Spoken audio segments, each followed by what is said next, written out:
शक्तिपीठ महामार्ग को लेकर सिंधुदुर्ग जिले में किसान और स्थानीय नागरिकों के बीच जारी असमंजस और विरोध की स्थिति पर अब राज्य सरकार ने खुलकर प्रतिक्रिया दी है।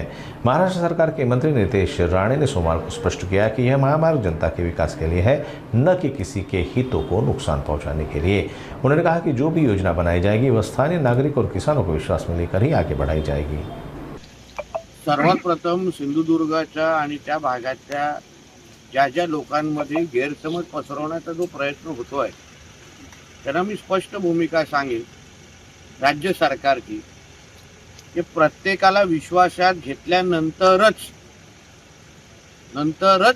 हा महामार्ग होणार आहे। एक दुसरा विषय असा आहे की मी असो, खासदार राणे साहेब आणि जिल्हाधिकारी कार्यालयामध्ये दोन आठवड्या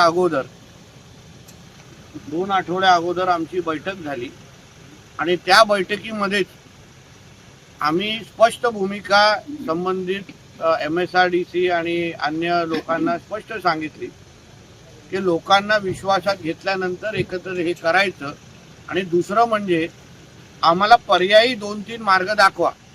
कारण का आता असलेल्या महामार्गाचा जो काही प्लॅन आहे त्याच्यामध्ये आमचं बांदा शहर आणि काही भाग बाधित होत आहेत किंवा बाजारपेठ बाधित होते आहे आणि म्हणून आम्ही सांगितलं की ह्या गोष्टी आम्हाला चालणार नाहीत आणि आता असलेला जो हायवे आहे तो थेट गोव्यामध्ये बाहेर निघतोय।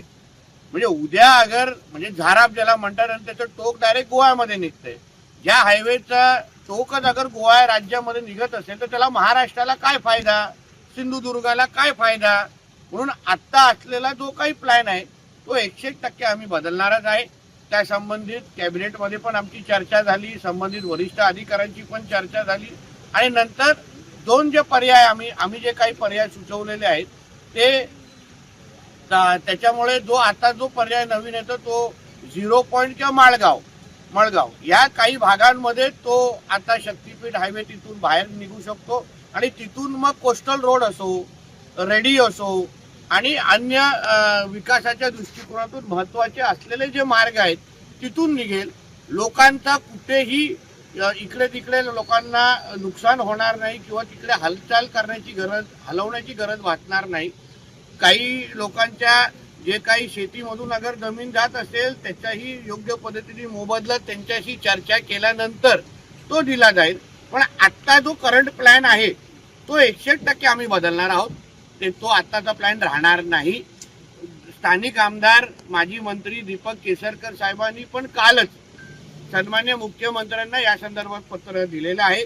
त्यांनीही आमची जे काही भूमिका आहे आमच्या सगळ्यांची एकच त्या पातळीवर भूमिका आहे आणि म्हणूनच जे कोण विरोध करण्याचा जे काही नौटंकी सुरू आहे, आम्ही लोकांमध्ये निवडून आलेले लोकप्रतिनिधी आहोत। लोक आम्हाला 8-9 महिन्या अगोदरच आमच्या बाजूने मतदान केलेलं आहे आणि म्हणूनच लोकांची चिंता आम्हाला जास्त आहे, लोकांचा विश्वास आमच्यावर जास्त आहे। ज्यांना लोकांनी नाकारलेला आहे, ज्यांना लोकांनी घरी बसवलेलं आहे त्यांनी लोकांच्या माती भडकवण्याचा प्रयत्न करू नये। तरी त्यांचे पण काही प्रश्न असतील त्यांच्याशी संवाद करायला मी स्वतः तयार आहे पालकमंत्री म्हणून। आम्हाला काय उगाच इथे वातावरण खराब करायचं नाही, कोणाचा उगाच इथे कुठल्याही पोलीस बळाचा वापर करायचा नाही। जे आंदोलन करत आहेत, जे काही त्यांची शिष्टमंडळ आहेत, जी काही कुठली तरी समिती केली असेल त्या समितीने पालकमंत्री म्हणून माझ्याशी येऊन बोलावं, त्यांच्या काही प्रश्नांचं उत्तर द्यायचं असेल तर मी तयार आहे। आणि आमची भूमिका पारदर्शक आहे, आम्हाला काही लपवालपी करायची नाही।